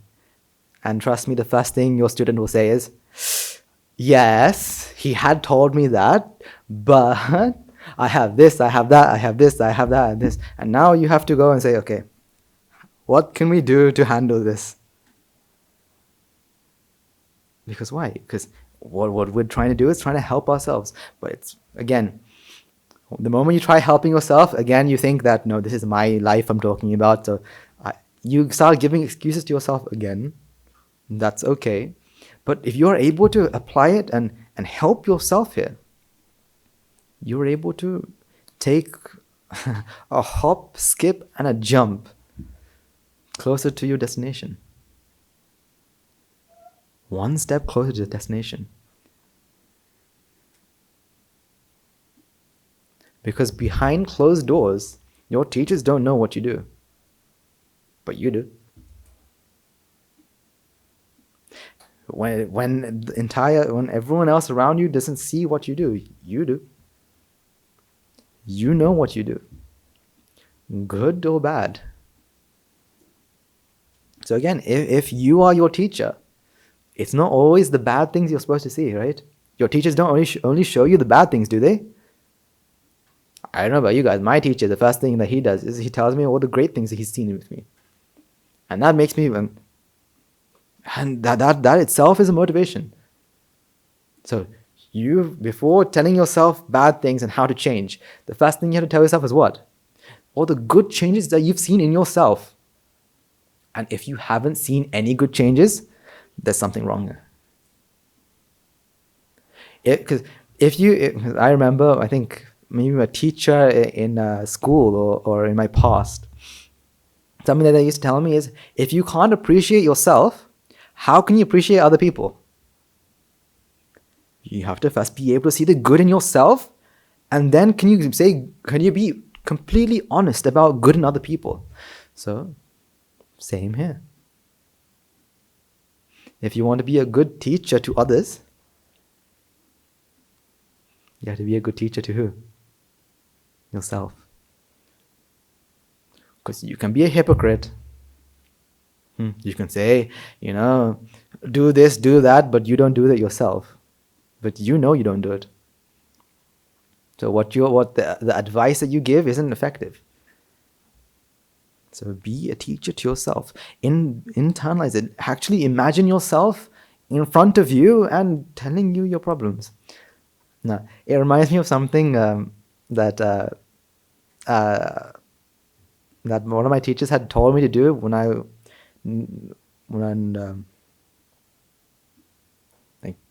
was very new, right? And to this day, I still remember it so clearly because it made a massive impact. So what he said was, it was myself and some other young Anagarikas and monks. He had asked us to write down a letter. Write down a letter. So think about yourself a couple years back. Write down a letter to yourself in the future, about all the problems that you face. And I remember, so I thought that this is going to be a simple task, right? All you have to do is write down a letter to yourself, maybe in another 5 years, and you write down all the problems. And I wrote down problem after problem after problem. And I was thinking about, problems I had at school, problems I had with friends, problems I had with my parents. And I write down all these problems. And after that, I closed it and put it in an envelope, right? Sealed the envelope and gave it to my teacher. Like, here. The next week, he hands this envelope back to me in a week time. I thought he's going to give it back in like a year or two. He gives it back in a week and says, okay, tell yourself how to solve these problems. Write a letter to solve these problems. I was like, but these are the problems that I had a week ago. And not just those, the problems I had in the past. How can I solve those now? He said, do. I started writing. As I started writing, I saw the difference that even in a very short period of time, the difference that I have made on myself. That you make on yourself. And I remember after I wrote the letter, again, I forwarded it, put in the envelope, sealed the envelope, gave it to my teacher. And I think after maybe a year or so, he gives the letter back and says, here. And I read through the letter. And you have no idea how proud I was of myself. Because why? Small changes. We're not looking for big, drastic jumps. You know what? No. Little changes. See, this is the thing. This is why, again, it's just like how I started. I am so happy to be living with a family of now, I think, over 500 altogether. 500, 600, including you guys as well. Who each and every one are supporting each other to go one step forward. Who's supporting each other to go one step forward. Going all towards one direction. It's like a tug of war, except it's all one direction. How does that end? It ends when you pass some finish line somewhere else. But that's how it ends. That's the thing, like, we are so fortunate to be surrounded by so many noble friends. That's the thing, like, once I was given this sermon to do today, I was pretty happy because I know that if I made a mistake, you guys would be there to help me. I have no doubt that you won't. Because that's how it works. I help you, you help me. That's the bond of the sasana. Where else do you see in the world where two people can help each other so perfectly? Normally, it will be that I can only help you, you can't help me. Don't tell me anything I do wrong. But here, it's a complete opposite. I can go to my teacher and say, teacher, I saw you do something wrong. And he would fix it. And he will, in turn, say something that he's seen in me. This is the thing. The sasana is something that we cannot even imagine. The sasana is something that we can't even imagine the greatness of it. And again, in next week, we have an ordination ceremony. We have another 8 more new people joining our ranks. And that, it's almost like, it's almost as if we have it's like someone's giving birth to new children. You know how like families prepare themselves, right? So when a mother's giving birth, the whole family prepares themselves, has a new room, and then gives them new, what do you call them? A cot and new clothes, and everyone is so excited and waiting for this moment. Same thing with the monastery. Everyone is very excited because why? We have new children. New children. 8 new children, not just 1, 8. And they become strong pillars to the sasana as well. They become strong pillars to the sasana as well. And they, as they develop, they are able to help more people, and more people, and more people, and more people. And it's amazing to see the change.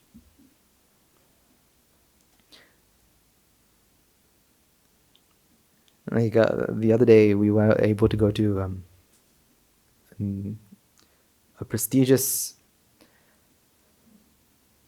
international school, and we were able to do several sermons there, right, for Vesak.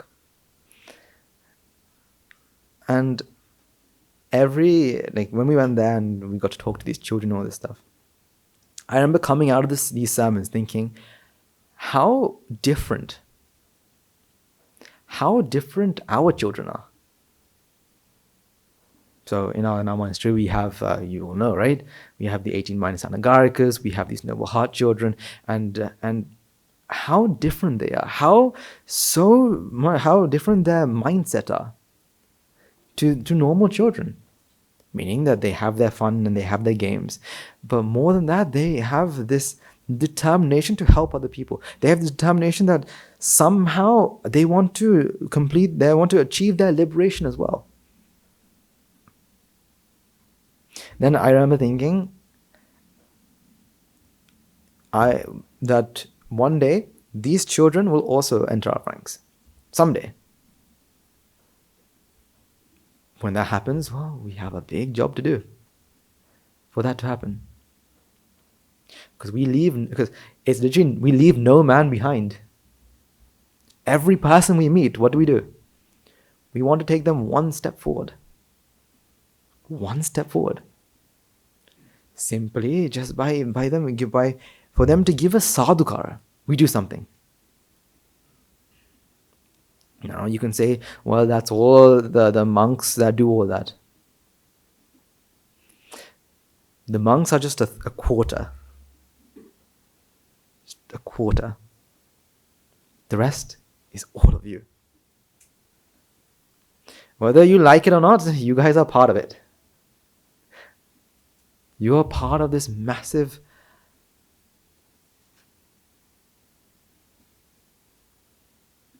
we are part of this massive force for the betterment of all human beings.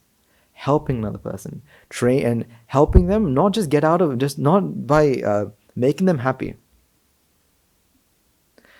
Because I was thinking about this as well. It's a question that I had, and that is, you guys answer this question, right? Imagine there's a person, right? We'll call him person A for now. Person A hates person B, right?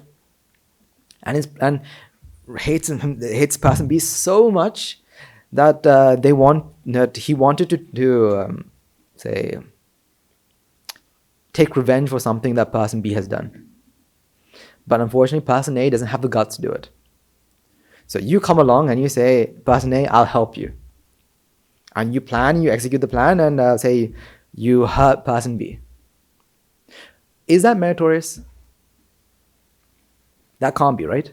Because why? You're planning the revenge for someone. That's using anger or dvesha.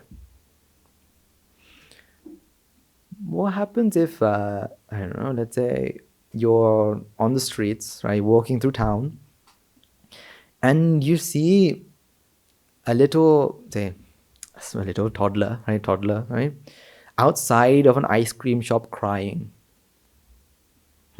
Outside the ice cream shop crying, and you think, honey, this small child wants an ice cream but doesn't have the money.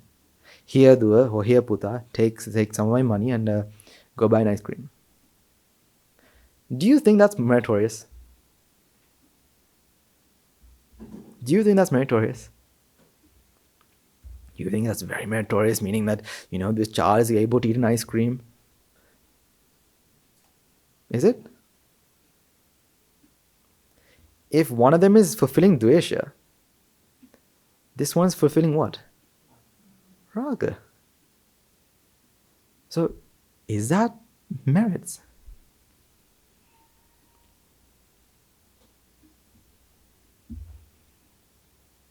See, this is when the sasana is where you can do true merits.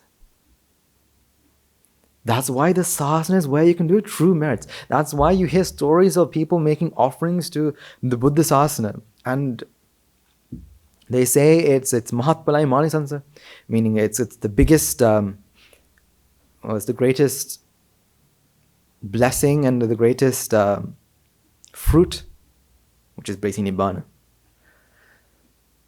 Why? Because that's where they're able to do true merits. That's where they can do. They can be generous to the eradication of desire, eradication of dvesha, of anger, and eradication of moha. If not, are we doing true merits? That's the thing.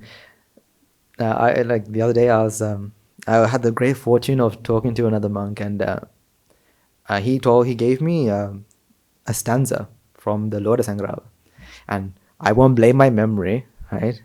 But it's not coming to me right now. But I can tell you what it means. It means I'll give you what it means with an example. We all know a bit of physics, right? We all know gravity. Everyone knows gravity. The thing that puts things on the floor. If I throw this up, what happens? It goes down. If I throw this up, it goes down. Would you ever see it after 1 meter, it stops for a couple minutes before falling? It does it I don't know. So you throw it up, it comes down, it stops for 1 second, and it says wait, and then it continues to fall. No, right? It falls continuously. Just like that, because people, if we don't do merits with a happy consciousness, people don't realize, but they fall without stopping to the four great hells. Now, when I was told that, I was like, hey, I'm like, I understand that, but don't people do merits? Like, everyone does merits, right? Like, everyone helps a friend, right? Then isn't that merits itself? And he said, well, if they're helping with raga, if they're helping with dvesha, if they're helping with moha, can it be merits? That's why this is the difference between the sasana, because the sasana is a place where they're getting rid of desire, getting rid of aversion, getting rid of delusion. Therefore, the merits multiplies hundredfolds. It multiplies hundredfolds, and that's why you have you get the greatest blessing that there is, Nibbána, because you give to get rid of desire, you receive the teachings to get rid of desire. You give to get rid of aversion, you receive getting rid of aversion. That's the thing. That's why it is very meritorious. And it makes us question, well, how much of what we do is actually merits? Am I doing this to get rid of raga, dvesha, moha, or am I doing this to help someone with raga, dvesha, moha? If so, is it really merits I'm doing? As in, yes, you will get some sort of merits. Maybe. But that's not true merits.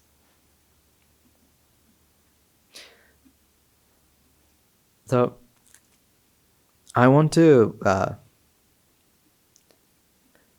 what time do we have to end up, Daniel Matthew?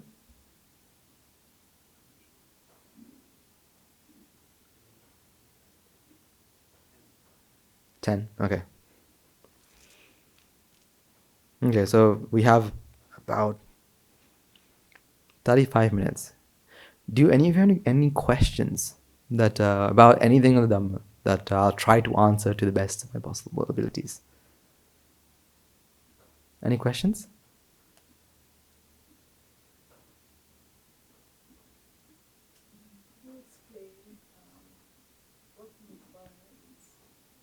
What Nibbána is? Oh, nice. So, do you want Nibbána or the path to Nibbána? Because Nibbána is the output. Because you can say, okay, Nibbána, what is Nibbána? It's a mental state that is free from ignorance, free from desire, aversion, and delusion, right? That's what Nibbána is. But the path Nibbána,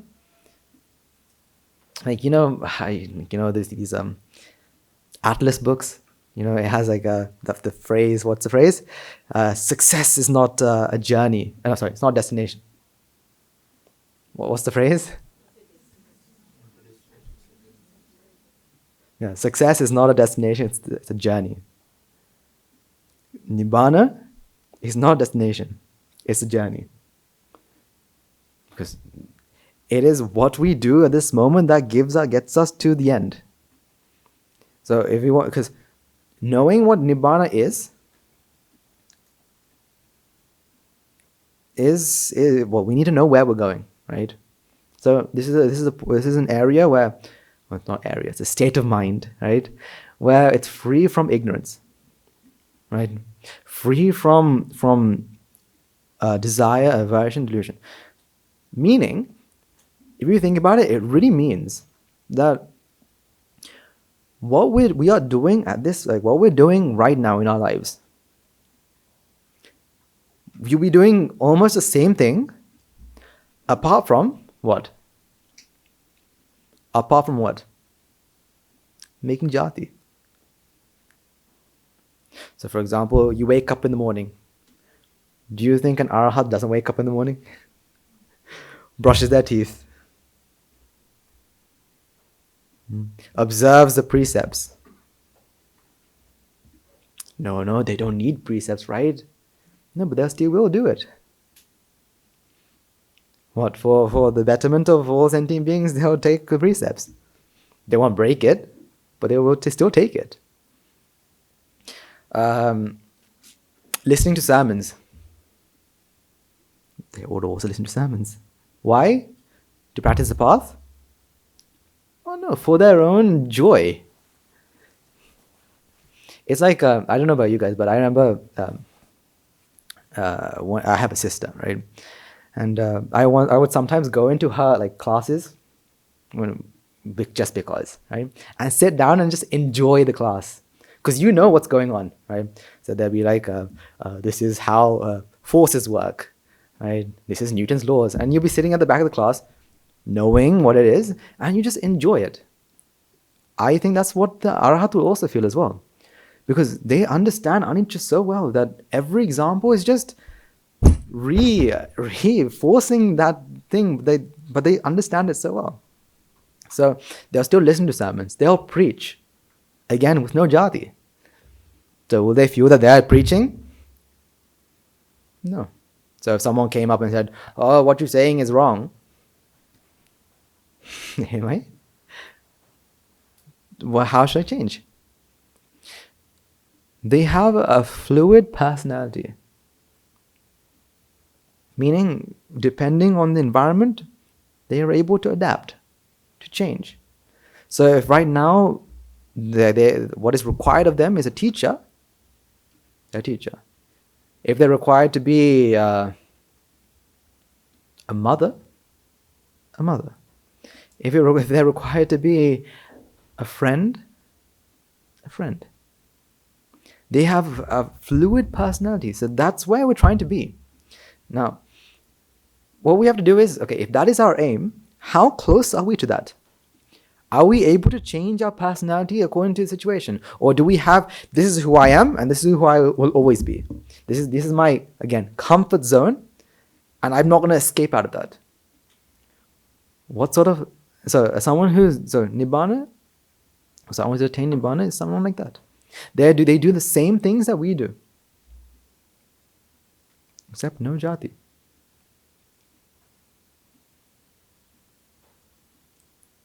So what we have to do is we have to understand, where are we in this? Normally when we have a goal, we have a way to measure how far we are, right? Right? When we have a goal, we have, say for example, my goal at the end of this year is to earn, say, $1 million. Right? People have these sort of goals. I'm just saying. Then we'll break it down and we'll say, okay, every month I have to earn this much. And next month I have to earn this much. And so they have ways to measure, right? And so at the end of the month, they'll be like, okay, how close am I? So we have to do the same thing here as well. Except we don't know exactly when it's going to happen. But we're able to give ourselves milestones. For example, by the end of this month, I will get rid of my attachment to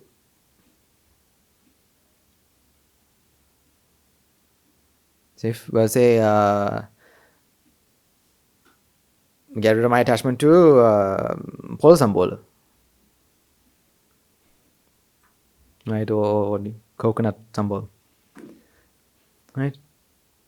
Or you can say maybe by the end of maybe another 2 months, I'll get rid of my attachment to my phone. Now, depending, and so at the end of the month, you can actually measure it and say, do I still have this? If so, okay, next month, let's try again. So I'm trying to show you that Nibbána, although it may seem, because I remember growing up thinking Nibbána to be mystical, to be like something that only very few people, very rare, and only few people are able to achieve it, and it's impossible. You have to be doing it for many, many lives in samsara for it to happen. But I'm here telling you that no, it's a very practical thing. You're able to measure it, you're able to apply and to put into practice and find out, and it's something that everyone can do. I remember learning that if you're ever going to make a target, make it simple. Simple enough that you feel that you can do it. So instead of thinking massive targets, thinking, you know what, by the end of this year, I'm going to become anagami. Take it smaller.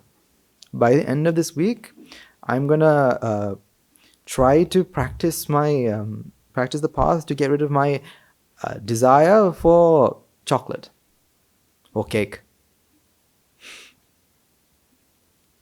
Make it seem that it's possible. Even if, say, for example, you still don't think it's possible for you to get rid of your attachment to chocolate now. It's difficult, right? Chocolate is difficult, I know.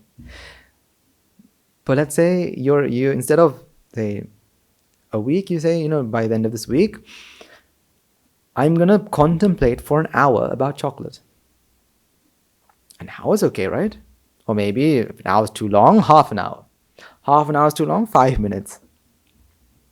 While brushing my teeth, I'll be contemplating about chocolate. Simple enough. Now your mind is willing. Now your mind thinks, okay, I can do that. Because remember, you're now a teacher to who? Yourself. So give yourself achievable goals. See, these are things that we've learned, right?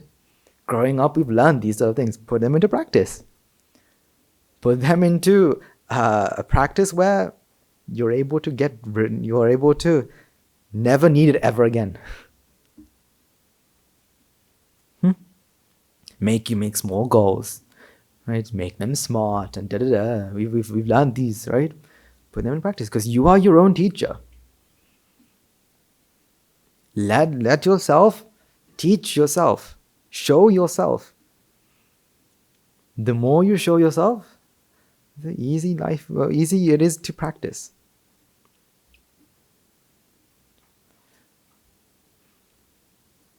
So make these small goals. A week, a month goals. Make it practical. Make sure you can. I remember learning about the pleasure that we feel when we tick things. We have a to-do list and you have to tick them off. Like, I did that. And we feel this pleasure. I remember learning in school that, because we like ticking things, make a list and start ticking them off. Same thing here. Because why? This is a very practical thing. This is not mystical. Practicing the path is one of the most practical things that we can do. So, coming back to the question, which I've went away from. What is Nibbána? Well, Nibbána is the eradication of ignorance. Getting rid of raga, dvesha and moha. Well, the path to get rid of that is Nibbána. And when you achieve Nibbána, when that's all gone. Does that make sense? Is there anything you want me to elaborate on? Any other questions?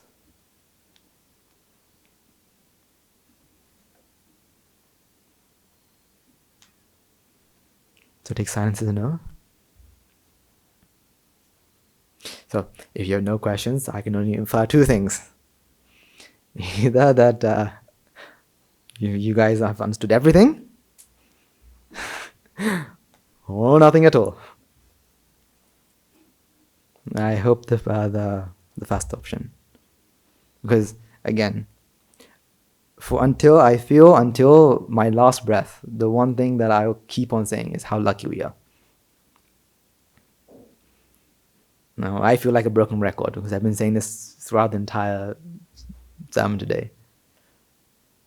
But we are so lucky to have met so many great people.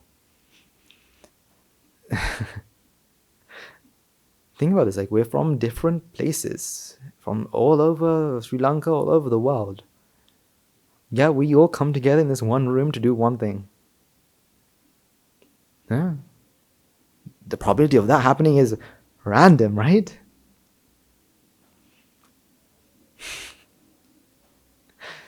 See, we are so lucky to have so many great people. The person next to you, the person to your front, to your back, These people are all noble friends who are there to help you, to push you one step forward for you to understand the Dhamma. And just think about this, like I remember sometimes I used to think that, my best friends are my best friends, and I'm so lucky to have such great friends with me. That was until I came to the monastery. Then you realize those, yes, were good friends, but these people are what? Noble friends. Better than best friends. Best friends will say, oh, hi, how are you? What did you eat yesterday? But noble friends will ask, what? Did you listen to that sermon? Like that, that point? That point was really good. Did you, like, this is what I understood. Like, whenever you have the chance, like, just chat amongst yourself. Whenever you hear a great point that you've heard in the sermon, in any sermon, go to another person and say, this is. I listened to this sermon and this point really hit home. Because whether you know it or not, the other person will change because of that. Because why? What are you giving them? Views. So if they haven't listened to the sermon, you're giving them motivation to listen to the sermon. If they have listened to the sermon, you are you're reminding them of what they've listened to. This is the thing. This is the benefit of having noble friends. That's why staying in the association of noble people is. That's why I feel the Buddha said, the entire sasana depends on noble friends. Just imagine if he said, what, half the sasana depends on noble friends, the other half depends on me. Well, that means we should pack up and leave, right? Because why? He's passed away 2,500 years ago. And we celebrated his, I don't know, like almost 2,600th and somethingth birthday. And that's like, if half of it depended on him, well, it's over for us. But he was able, he said that it's dependent on his noble friends, on the Kalyana Mitras, noble people. How lucky is that?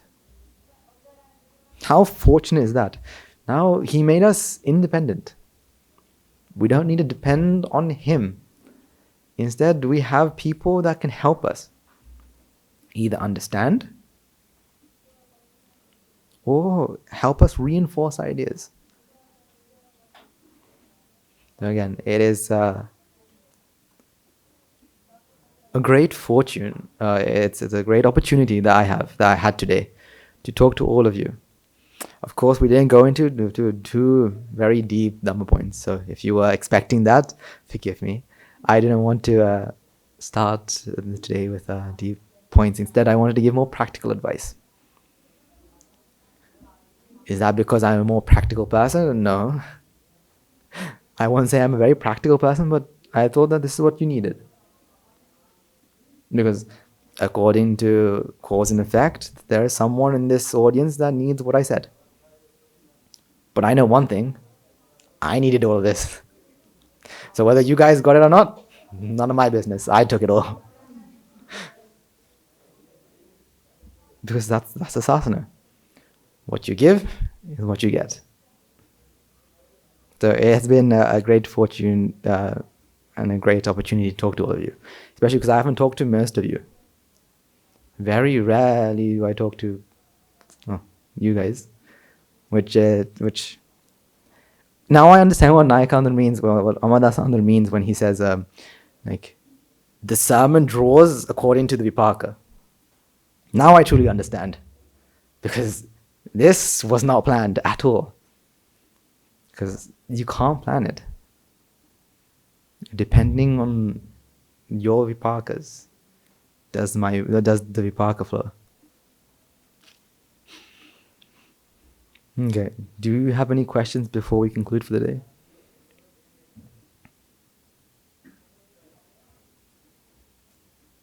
Any questions at the back? No? No? Okay. Then let's take a few moments to transfer our merits and conclude. Let's take a moment to transfer all the merits we've acquired by making offerings to the infinite virtues of the Noble Triple Gem, chanting Pirit, listening to Dharma, and engaging in various meritorious deeds today. So first and foremost, let's remind ourselves how incredibly fortunate we are to be in receipt of Lord Buddha's teachings, and with immense gratitude, let's transfer the merits to the Bhikshu Bhikshunis, Upasakas, who since time immemorial have protected and preserved the sublime teaching of the Buddha and passed it down through the generation of the noble lineage in the form of the Tripitaka, which is thankfully available to us today to study, to understand, to comprehend Dhamma. Let's also take a moment to transfer merits to all the members of the Mahasangha present throughout the world, including all chief prelates of all chapters, who have dedicated their lives to no path and committed themselves to betterment to all sentient beings. Let's not forget among them will be the monks and nuns resident in your local temples and nunneries, who have always been by your side through thick and thin, come rain and shine. Let's also take a moment to transfer merits to Guru Sanwanse, as well as other monks resident in the monastery, as well as the Anagarikas attached to the monastery. Let's also take a moment to transfer merits and express our gratitude to those who made great effort to disseminate the teaching of the Buddha, be there by transliterating sermons, sharing them out with others, inviting others to join them. May the paramount, if any have been born in the willful plane, may they redeem themselves and be born in the blissful plane. May by the paramount, may they abstain from the meritorious deeds, fulfill the meritorious deeds, fulfill the noble path, and attain the supreme bliss of Nibbána. Sadhu, sadhu, sadhu. Let's also take a moment to transfer our merits to our devotees, friends of the monastery, who for the sake of merits continue to sustain the Mahasangha. This includes every one of you who have contributed to the construction of the monastery, to those of you who provide the Mahasangha with shelter, arms, road, medicines, as well as those who pass on know-how and extend their well wishes. May the power of the merits. May they abstain from the meritorious deeds, fulfill the meritorious deeds, fulfill the noble path, and attain the supreme bliss of Nibbána. Sadhu, sadhu, sadhu. Let's also take a moment to transfer merits to our mothers, fathers, grandparents, uncles, aunts, husbands and wives, sons and daughters, cousins, nephews, nieces, our elders, friends and acquaintances, employees, and to all those who have helped us, supported us, assisted us in any shape or form. By the power of the merits, may they be healed of physical and mental ailments. May they overcome any obstacles in their spiritual progress. May they abstain from the meritorious deeds, fulfill the meritorious deeds, fulfill the noble path, and attain the supreme bliss of Nibbána. Sadhu, sadhu, sadhu. Let's also take a moment to transfer merits to the Devas, Brahmas, spirits, demons, primarily the Sakadeva, as well as numerous gods and deities who are committed to protect and fulfill the Sambuddhasasana. Let's also take a moment to transfer merits to our garden deities, who keep a watchful eye over us and keep us out of harm's way. May the power of the merits, may they prosper in divine power and wisdom. May they abstain from the meritorious deeds, fulfill the meritorious deeds, fulfill the noble eightfold path, and attain the supreme bliss of Nibbána. Sadhu, sadhu, sadhu. Let's also take a moment to transfer merits to our ancestors who have predeceased us, to all those who have been friends and family to us in this infinite long journey in samsara. Let's also take a moment to transfer merits to the army, as well as the armed forces, as well as the police force, who have sacrificed their lives for the peace and harmony of our nation. May all those who have lost lives in war, be their friend or foe, rejoice in merits required today. Let's also take a moment to transfer merits to all those who have lost their lives in natural calamities such as tsunamis, earthquakes, landslides, pandemics, reminding ourselves among them will be those who have been friends and family to us in long journeys samsara. May their power merits, if any have been born in the willful plane, may they redeem themselves and be born in the blissful plane. May by the power of the merits, may they abstain from the meritorious deeds, fulfill the meritorious deeds, fulfill the noble path, and attain supreme bliss of Nibbána. Sadhu, sadhu, sadhu. And finally, let's all resolve, may with the power and blessing of all the merits required throughout the day, we be and witness the event of many hundreds of thousands of Arhat main nuances in this very land itself. And finally, may the power of all the merits required the other day, you and I and everyone who made this event a success become Arhat Nuansi or Arhat main Nuansi in this very life in the ear of the Gautama Supreme Buddha itself. Sadhu, sadhu, sadhu. May the blessings of the Buddha be with you all. The Mahasangha will now transfer their blessings to you. Raga ginnen midetva, desha ginnen midetva, moha ginnen midetva, Nibbāna parama sukhayan, sukhita taravetva. Nibbāna parama sukhayan, සුකිතතර වෙත්වා මමද සියලු ලෝක සියලු සත්වයෝ නිබ්බාන පරම සුඛයෙන් සුකිතතර වෙත්වා නිබ්බාන පරම සුඛයෙන් සුකිතතර වෙත්වා රාගගිනි නිවේවා ද්වේෂගිනි නිවේවා මෝහගිනි නිවේවා නිවන් සැප ලැබේවා නිවන් සැප ලැබේවා නිවන් සැප ලැබේවා. තුරුන්ගේ සුසි අනන්ත මහා ගුණ වලින් සියලු ලෝක සියලු සත්වයෝම නිබ්බාන ප්‍රමසකෙන් සුඛතර වෙත්වා.